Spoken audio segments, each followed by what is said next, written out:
यो देशको प्रधानमन्त्री यही देशका जनताले बनाउने हो, विदेशीले होइन भन्दै रवि लामिछानेको अभिव्यक्ति। प्रधानमन्त्रीको अभिव्यक्तिप्रति रवि लामिछानेको आपत्ति। सांसद चल्न दिन्छौँ तर जवाफ माग्छौँ। जनता मुद्दालाई केन्द्रमा राखेर काम गर्ने सभापति रवि लामिछानेको टिप्पणी। देशको आवश्यकता म वा मेरो पुस्ताको व्यक्ति प्रधानमन्त्री बन्नु भएको गगन कुमार थापाको भनाइ। नेकपा एमाले विकल्प दिएर मात्र प्रधानमन्त्रीको राजीनामा माग्नुपर्ने राष्ट्रिय स्वतन्त्र पार्टीको भनाइ।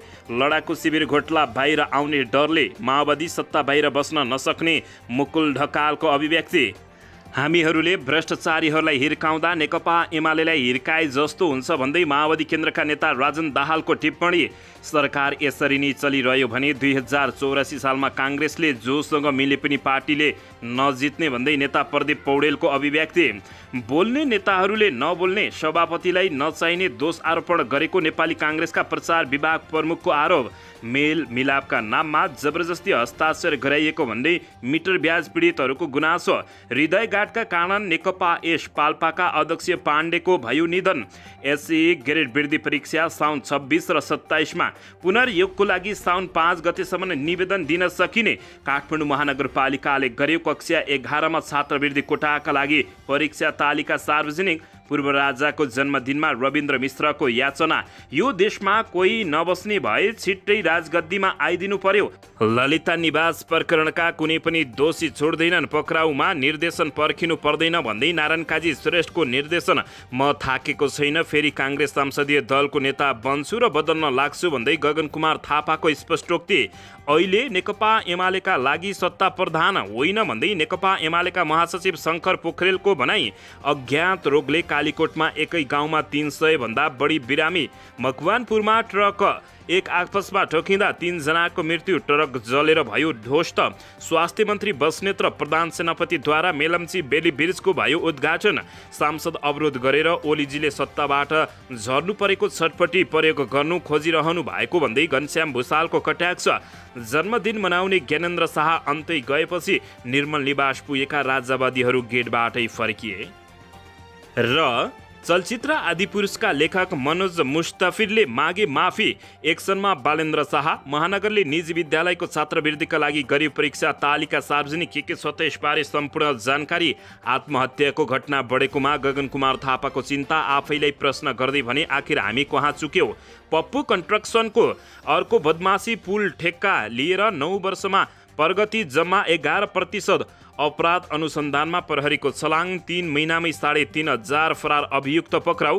राजेन्द्र लिङदेलले दिए चेतावनी। राज संस्था र हिन्दू राष्ट्र पुनर्स्थापनका लागि 7 दिनमै सडकमा निस्कियौँ भने सबै कब्जा गर्छौँ। नेपाली राजनीति अराजकताको दुष्चक्रबाट गुज्रिरहेको महासचिव शङ्कर पोखरेलको भनाइ। अब हेर्नुहोस् पुरा समाचार।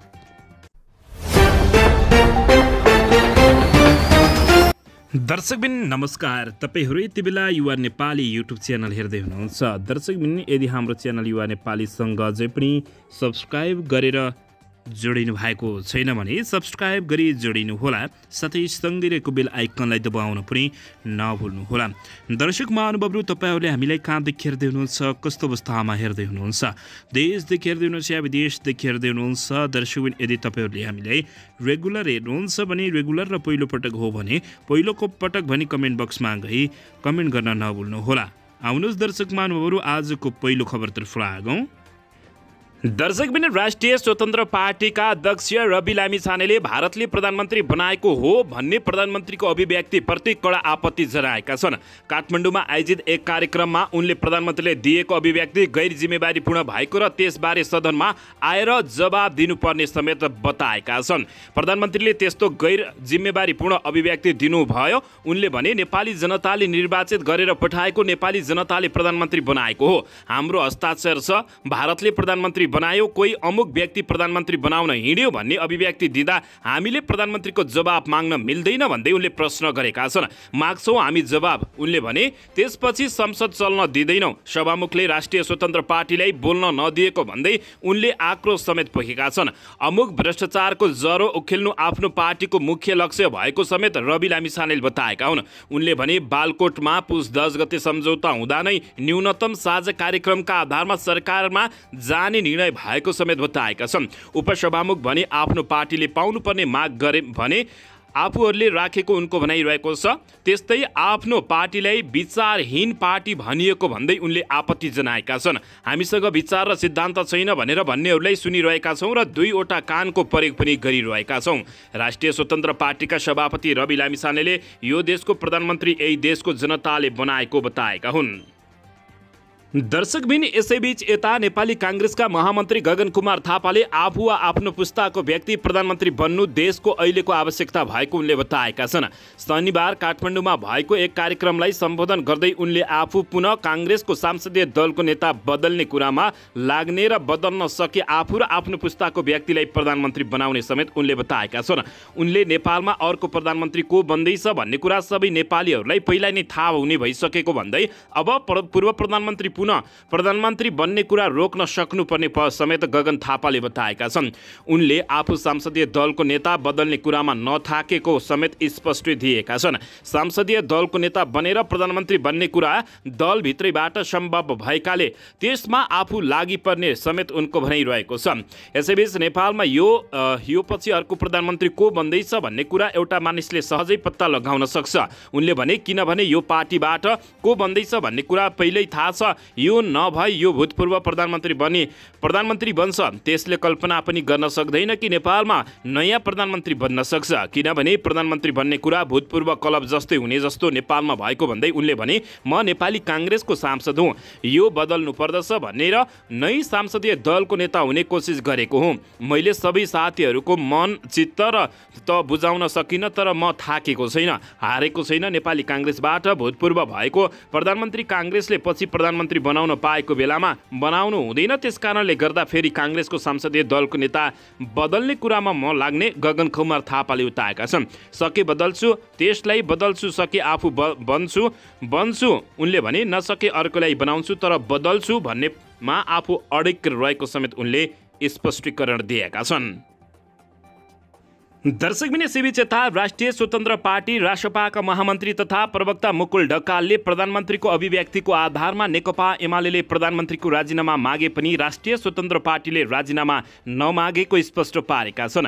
उनले पुष्पकमल दाहाल प्रचण्डले आफूलाई प्रधानमन्त्री बनाउन दिल्लीले सहयोग गरेको भनेर दिएको अभिव्यक्तिबारे प्रधानमन्त्रीले स्पष्ट पार्नुपर्ने समेत माग राखेका छन्। ढकालले पत्रकारहरूसँग कुराकानी गर्दै भने प्रधानमन्त्रीले किन बोल्नुभयो, आफ्नो कुरा स्पष्ट पार्नु पर्दछ, उहाँ स्पष्ट पारेको आधारमा हामी थप टिप्पणी गर्नेछौँ।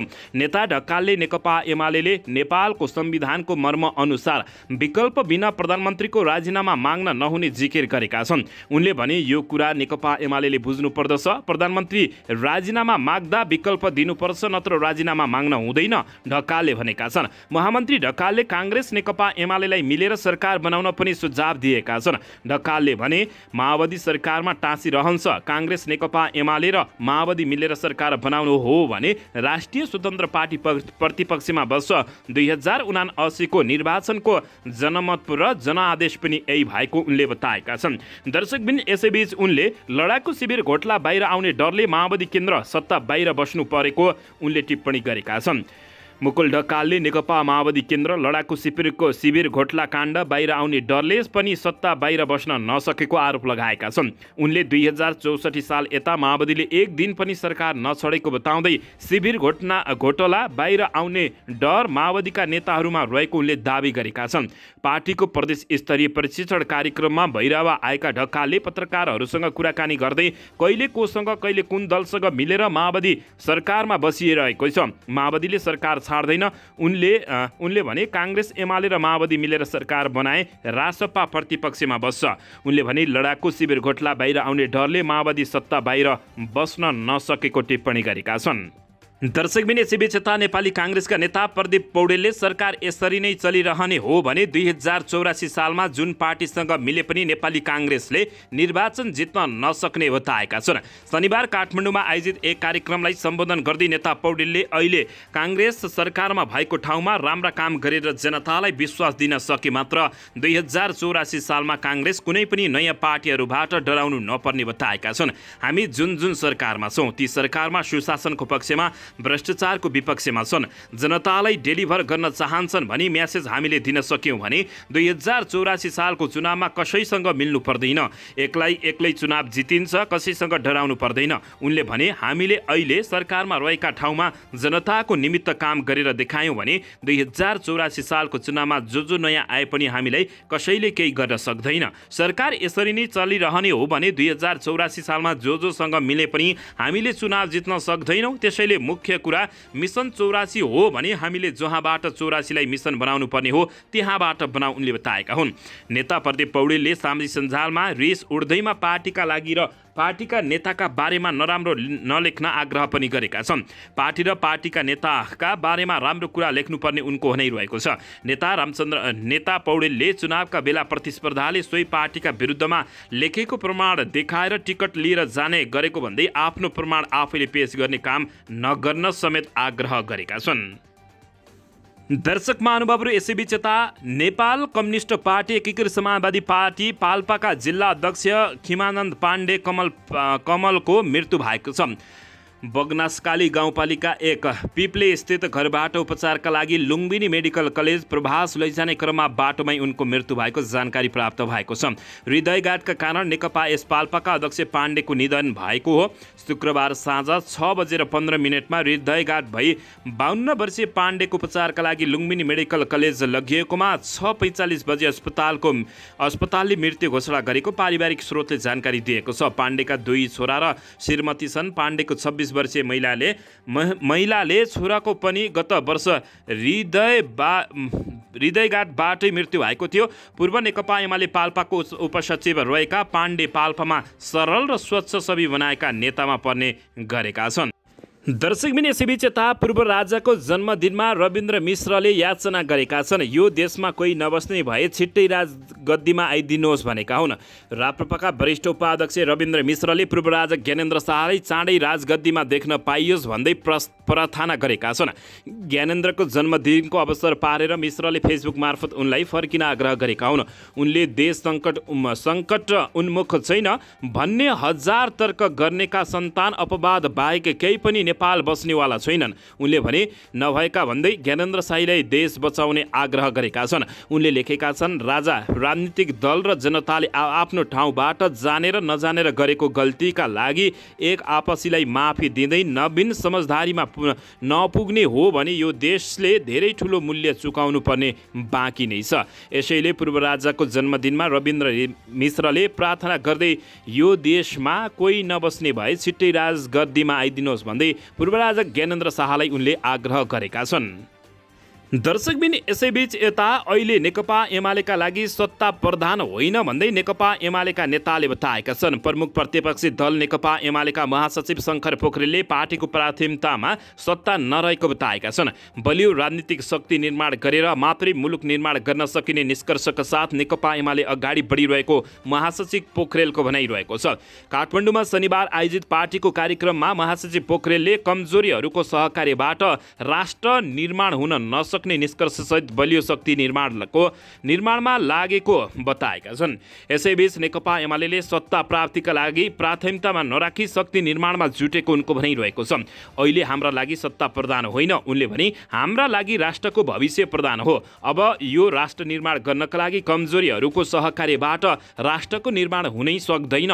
बलियो राष्ट्र शक्तिको रूपमा नेकपा एमालेको विकास अबको हाम्रो सङ्कल्प हो भन्ने मान्यताका आधारमा हामीले मिसन ग्रासरुट अभियान थालेका हौं, उनले बताएका हुन्। उनले भने त्यही मिसन ग्रासरुट अभियानको जगमा यति बेला नेकपा एमाले बलियो राष्ट्रिय शक्ति निर्माणको सङ्कल्पका साथ नयाँ योजना नयाँ सङ्कल्पका साथ अगाडि बढ्न खोजिरहेको समेत बताएका छन्। बलियो राजनीतिक शक्ति निर्माण गरेर मात्रै मुलुकमा विकास निर्माण गर्न सकिने शङ्कर पोखरेलको भनाइरहेको हो। मुलुकमा अहिले कमजोर राजनीतिक शक्ति माओवादी केन्द्रलाई सरकारको नेतृत्व मानेर अगाडि बढ्नुपर्ने विडम्बनापूर्ण अवस्थाको अन्त्य गर्न पनि नेकपा एमाले चुनाव लगत्तै आफ्नो पार्टीलाई बलियो राष्ट्र शक्तिको रूपमा स्थापित गराउने गरी मिसन ग्रासरुट अभियान सञ्चालन गरेको बताएका छन्। आज नेपालको राजनीतिमा हेर्नुहुन्छ भने जो कमजोर छ त्यसले शासनको नेतृत्व गरेको छ।